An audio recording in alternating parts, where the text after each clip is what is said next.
రబీ వరి సాగులో ఎరువులు, కలుపు యాజమాన్యమే కీలకం. అయితే ఎరువుల వాడకంపైన రైతులకు అంతగా అవగాహన ఉండటం లేదు. శాస్త్రవేత్తలు, అధికారుల సూచనలను పట్టించుకోకుండా తోటి రైతులు వాడుతున్నారని, పొలంలోనూ అవసరం ఉన్నా లేకున్నా ఎడాపెడా ఎరువులను చల్లి ఖర్చులు పెంచుకుంటున్నారు. ఎరువులను సిఫార్సు మేరకు సమయానుకూలంగా వేస్తే అధిక దిగుబడులు సాధించవచ్చని తెలియజేస్తున్నారు జమ్మికుంట కృషి విజ్ఞాన కేంద్రం శాస్త్రవేత్త విజయ్.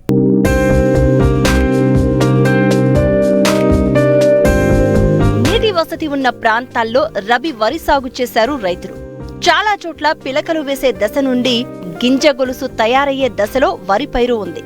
ఈ సమయంలో వరి పైరు ఏపుగా ఆరోగ్యంగా పెరగాలంటే ఎరువుల యాజమాన్యం పట్ల రైతులు శ్రద్ధ వహించాలి. సాధారణంగా యాసంగిలో స్వల్పకాలిక రకాలను సాగు చేస్తారు కనుక వరి పైరులో పిలకలు చేసే సమయం తక్కువ ఉంటుంది. అందువల్ల పంట దశను బట్టి సిఫారసు చేసిన ఎరువులను సమయానుకూలంగా అందించాలంటూ తెలియజేస్తున్నారు జమ్మికుంట కృషి విజ్ఞాన కేంద్రం శాస్త్రవేత్త విజయ్. ప్రస్తుత పరిస్థితుల్లో కనుక చూసుకున్నట్లయితే చాలా చోట్ల వరి మనకు పిలక దశ నుంచి గింజ మనకు గొలుసు తయారయ్యే దశలో ఉంది. వరి పంటకు సంబంధించి ప్రస్తుతం కనుక చూసుకున్నట్లయితే చాలా చోట్ల రైతులు ఎరువుల యాజమాన్యం గురించి చూస్తున్నారు. ఎరువుల యాజమాన్యానికి సంబంధించి కనుక చూసుకున్నట్లయితే సాధారణంగా వరిలో మనకు మొదటగా మనము అడుగు దుక్కిలో వేసిన తర్వాత మళ్ళీ పైపాటుగా పిలక దశలో ఉన్నప్పుడు ఒకసారి యూరియా, అదేవిధంగా నత్రజనికి సంబంధించి యూరియా ఎరువులను, దానితో పాటు మొక్క పెరుగుదలకు సంబంధించి 319 కానివ్వండి, మల్టీకే కానివ్వండి, చిన్న చిన్న మైక్రో న్యూట్రియంట్స్ మిక్చర్ అనేది మనము రెండో దఫా పిలక వేసే దశలో పంట పొలంలో చల్లుకుంటున్నాము.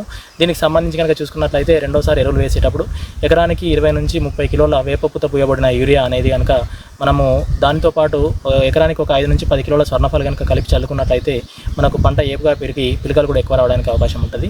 ఇక మళ్ళీ మనకు గొలుసు తయారయ్యే దశ ముందు కనుక చూసుకున్నట్లయితే ఎకరానికి సరిపడా ఒక 20 నుంచి 30 కిలోల నత్రజనికి సంబంధించి యూరియా ఎరువు, అదేవిధంగా ఒక 15 నుంచి 20 కిలోల పొటాష్ కనుక మనము చల్లుకున్నట్లయితే సాధారణంగా మొక్క పెరుగుదల బాగుండి, అదేవిధంగా పొటాష్ చల్లడం వల్ల కూడా పంట చీడపీడల నుంచి తట్టుకోవడానికి అనుకూలంగా ఉంటుంది.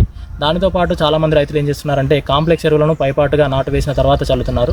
దీనివల్ల మనకు ఖర్చు వృధా కావడమే తప్పించి పంటకు ఎటువంటి ప్రయోజనం ఉండదు. కాబట్టి ఎప్పుడైనా కానీ వరిలో ఎరువుల యాజమాన్యంలో కనుక చూసుకున్నట్లయితే కాంప్లెక్స్ ఎరువులను అడుగుమందుగా వేసుకొని సూటి ఎరువులను కనుక మనం పైపాటుగా వేసుకున్నట్లయితే మనకు కొంచెము పంట ఏపుగా పెరగడానికి అవకాశం ఉంటుంది.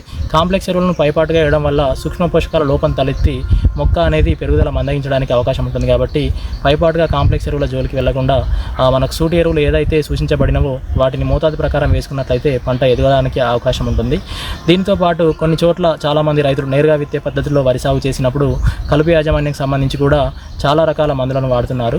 దీనికి సంబంధించి మనకు ఎప్పుడైనా కానీ నేరుగా విత్తే పద్ధతిలో మనకు 20 నుంచి 30 రోజుల దశలో ఉన్నప్పుడు కలుపు అనేది 2 లేదా 3 ఆకుల దశలో ఉన్నప్పుడు మాత్రమే మనం పిచికారి చేసే కలుపు మందులు ఎఫెక్టివ్గా పనిచేయడానికి అవకాశం ఉంటుంది. అన్ని రకాల కలుపు మొక్కలను నియంత్రించుకోవడానికి మనకు నోవాక్జిడ్ కానీ లేదంటే నోవాలెక్ట్ కానీ ఎకరానికి 500 మిల్లీలీటర్ల చొప్పున 200 లీటర్ల నీటిలో కలిపి పిచికారి చేసుకున్నట్లయితే అన్ని రకాల కలుపు మొక్కలను సమర్థవంతంగా నిర్మూలించుకోవడానికి అవకాశం ఉంటుంది.